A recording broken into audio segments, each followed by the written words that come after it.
বৰ্তমান চৰকাৰ তথা প্ৰশাসনৰ ৰোড ছেফটিৰ এটা মুখ্যতম আমাৰ এজেণ্ডাৰ ভিতৰত আমাৰ পৰে। আমি প্ৰতি মাহতে আমি ৰোড ছেফটিৰ ওপৰত আমি DRSC মিটিং আমি অনুষ্ঠিত কৰি আছো। কিন্তু গত ৩-৪ দিনত আমাৰ জিলাখনত কেইবাটাও এক্সিডেণ্ট হোৱাৰ কাৰণে আমি যোৱা ২৫ তাৰিখখন স্পেচিয়েল আমি DRSC আমি পুনৰ পাতি আমি পৰ্যবেক্ষণ কৰিলো তাৰ কাৰণবিলাক কি। ইয়াত দেখা গ'ল যে আমাৰ জিলাখনৰ মাজেৰে প্ৰায় ১০৮ কিলোমিটাৰ নেশ্যনেল হাইৱে আমাৰ পাৰ হৈ গৈছে আৰু প্ৰায় কেইখন গাঁও গোটেই নেশ্যনেল হাইৱে কিনাৰতে জনবসতি যথেষ্ট আছে, যাৰ কাৰণে মানুহ নেশ্যনেল হাইৱেত প্ৰায় অহা যোৱা কৰাৰ কাৰণে প্ৰায় এক্সিডেণ্টবিলাক হোৱাৰ মুখ্যতম কাৰণ।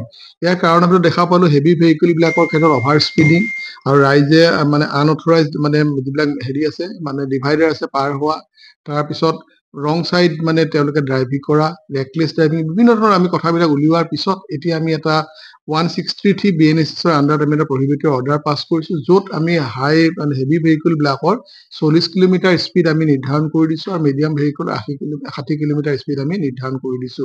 ইয়াৰ বাহিৰে ৰং চাইড ড্ৰাইভিঙৰ ক্ষেত্ৰত আমি ষ্ট্ৰিক্ট আমি পৰ্যবেক্ষণ আমি ৰাখিছো।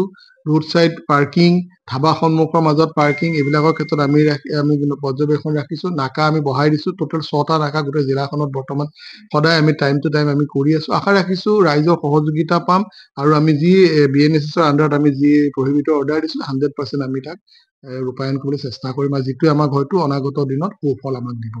ইয়াৰ লগতে উল্লেখযোগ্য আৰু এটা কথা, আমি ডাম্পাৰসকলক আমি এটা এগ্ৰিমেণ্ট আমাৰ লগত কৰাইছো, কাৰণ ডাম্পাৰৰ পৰা মেক্সিমাম এক্সিডেণ্ট হৈছে।